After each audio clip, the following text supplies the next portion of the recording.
ismaqal iyo maalin wanaagsan ku soo dhawaada qodobada ugu xiisaha badan Soomaaliya ee caalamka.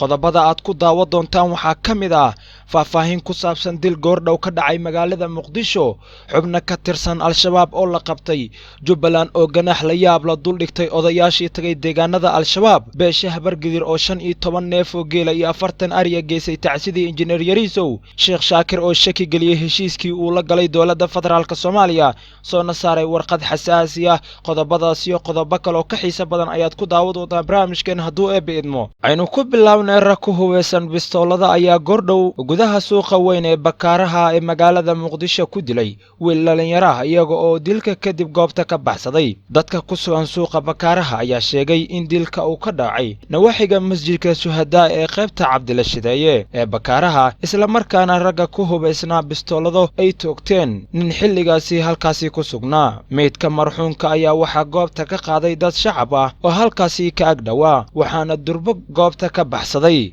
raggii fuliyeen dilkaasi. wararka ayaa intaasi ku daraya in wiilka la dilay uu ka mid ahaa dhalinyarada ka shaqeysa samaynta moobilada. weli ma cadda sababta loo dilay wiilkaasi dhalinyarada ah iyo dadka ka dambeeya dilkiisa, waxaana goobta uu dilka ka dhacay soo gaaray ciidamo ka tirsan kuwa dowladda Soomaaliya. dilalka qorsheysan ee magaalada Muqdisho toddobaadkii u dambeeyay ayay u muuqdeen in ay sidii hore dhaameen. madaxweynaha maamulka Galmudug Sheekh Maxamed Shaakir Cali Xasan ayaa durba su'aal ka keenay heshiiska u dhawaan ra'iisul wasaaraha Soomaaliya Mudane Xasan Cali Khayre ahlu sunna kula galay magaalada Dhuusamareeb ee xarunta gobolka Mudug. warqad ka soo baxday xafiiska Sheekh Shaakir lana ogeysiyay madaxweynaha Soomaaliya iyo ergeyga qaramada midoobay ee Soomaaliya ayaa lagu sheegay in ahlu sunna ay shaki weyn ka qabto dhaqdhaqaaqyada dowladda federaalka Soomaaliya ee ka wado gudaha Dhuusamareeb. sidoo kale madaxweynaha xukuumadda Galmudug ayaa ka dalbaday in dowladda dhexe in ay jawaab degdeg ah ka soo bixiso dhaqdhaqaaqyada haatan ka socda Dhuusamareeb oo uu sheegay in ay ka baxsan yihiin heshiiskii lagu galay magaaladaasi. qoraalkani ayaa sidoo kale lagu sheegay in dowladdu ay ku xadgudubtay heshiiskii ay la galeen, sida magacaabista taliyaal ciidan oo aan ku jirin heshiiskooda, ku soo guridda ciidamo dheeraad ah oo ka baxsan heshiiska, hadalhaynta in ciidamo ajaanib iyo kuwa ka socda dowladda federaalka howlgallo iyo dhaqdhaqaaqyo ciidan oo ka baxsan ciidankii isku dhafka ahaa. ahlu sunna ayaa warkani waxaa kale ay ku sheegtay in aan weli la daalacsiin isla markaana aan la sharciyan saraakiisheedii lagu daray kuwa dowladda. ugu dambeyn, Sheekh Maxamed Shaakir Cali Xasan ayaa dowladda Soomaaliya gaar ahaan ra'iisul wasaare Xasan Cali Khayre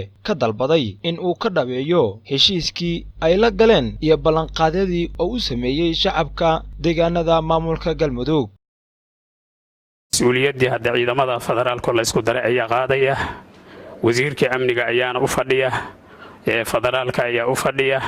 waxaana rajaynaynaa inay ku guulaystaan, annaguna wax kasta inooga baahdaanba garabkoodaan taagannahay. waxaa mar haddii lagu wareejiya mas-uuliyaddii, waxaan rajaynaynaa ciidamo kaloo ajnabiya iyo waxaas inaan loo baahnayn ayaan rajaynaynaa. oo markaas yacni amnigii waa loo baahan yahay. haddii loo baahan yahay haddeera meesha laga sheegi lahaa. marka waanaan idiin sheegaynba waayo baahidii waa la daboolay. dowladda federaalka ayna marqaatiga ka taa, annaguna marqaatigan kana, guddiguna marqaatigu ka yahay. marka waxaan caddeynaynaa ka federaal ahaan in maanta laga bilaabo 2 Agoosto sanadka 2019 ee si guud ciidanka federaalka qaybahooda kala gedisan ee mas'uul ugu yihiin amniga Galmudug gaar ahaan magaalada Dhuusamareeb. marka waxaan leenahay shacabka Soomaaliyeed meel kasta ay joogaan waxaan gaarsiinaa fariintan ah iyo bulshada ku nool reer Galmudug inay halkaan imaan karaan, in amnigana haddii ahaan lahayd garoonka laga soo dego diyaaradaha, meelaha laga soo galo checkpointska, magaaladii goobaha ka dhacay shirarka oo dhan iyo guud ahaan magaalada waxaa mas'uul ka ah ciidamada federaalka qaybahooda kala gedisan.